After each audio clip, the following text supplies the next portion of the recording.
অঞ্জনা রান্নাঘরে ওয়েলকাম। আজকে করব মিষ্টি পিঠা, তো সবাই করেছে। ঝাল পিঠা করব সকালের জল খাবারে আলুর পুর দিয়ে। চলো তোমাদের সঙ্গে শেয়ার করব। এখনো অনেক গরম, এই নামালাম। কি কি দিলাম মশলা আর কিরকম করে করলাম তোমাদের সঙ্গে শেয়ার করব। ভালো যদি লাগে লাইক করো, সাবস্ক্রাইব করো, ফলো করো। আমি এখানে চাল গুঁড়া করে নিয়েছি মিক্সিতে, আর এখানে দিয়ে দেবো উষ্ণ মতন একটু গরম জল। নুন দেওয়া আছে, বেশি জল পাতলা করবো না আমরা।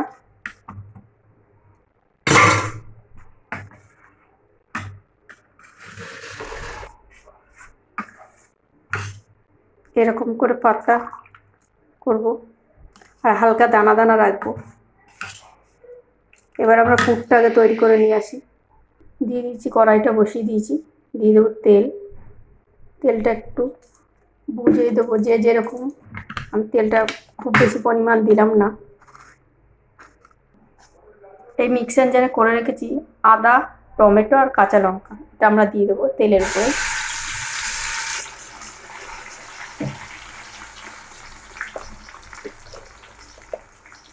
দিয়ে দেবো হলুদ,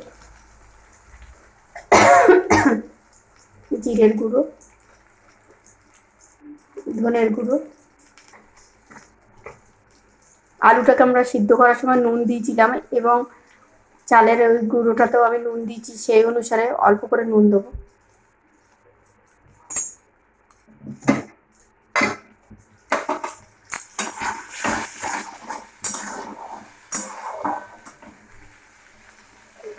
এদিকে আমি আলুটাকে একদম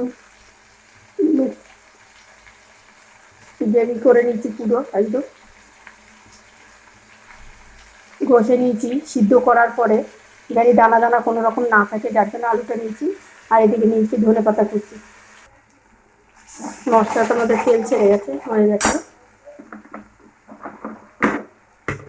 দিয়ে দেবো এবার এক এক করে আলুগুলো।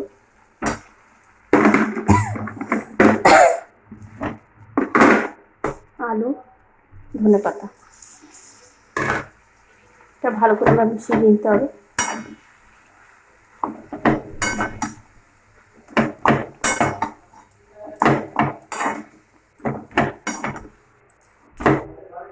দিয়ে দেবো ভাজা মশলা। এবার নামিয়ে নেবো, এটা ঠান্ডা করে নেবো আমরা। এটার মধ্যে আমি যেটাতে পিঠে করে ওই শাঁসটা নিয়ে নিয়েছি, একটু তেল ব্রাশ করে দেবো ভালো করে সব কটাতে।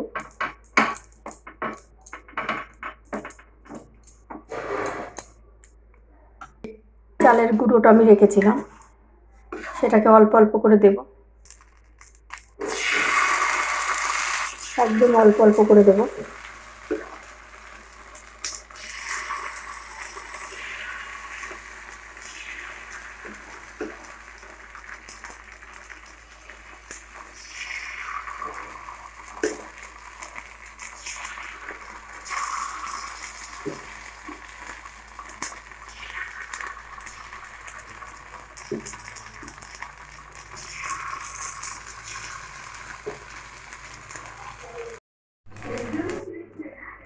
একটু একটু করে আমরা দিয়েছি।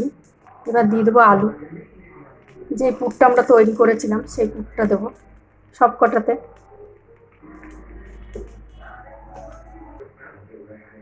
সব কটাতে আমরা দিয়ে নিয়েছি। এর উপর দিয়ে আবার একটু করে দিয়ে দেবো, আমি ভরে দেবো, এটা সব কটাতে ভরে দেবো আমি।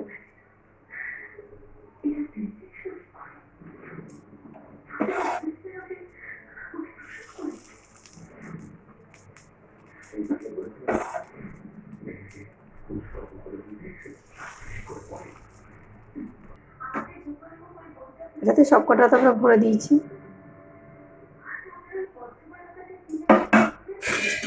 এবার আমরা ঢেকে দেবো ধিমি আঁচে।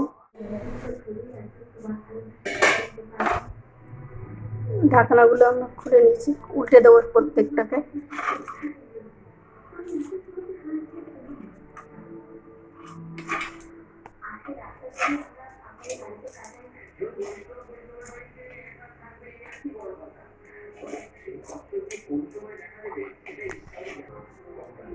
সব কটা আমি উল্টে দিয়েছি, আবার একটু ঢেকে দেবো।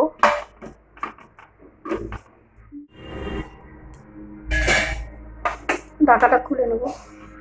আমাদের এগুলো হয়ে গেছে, সব কটা নামিয়ে নেবো।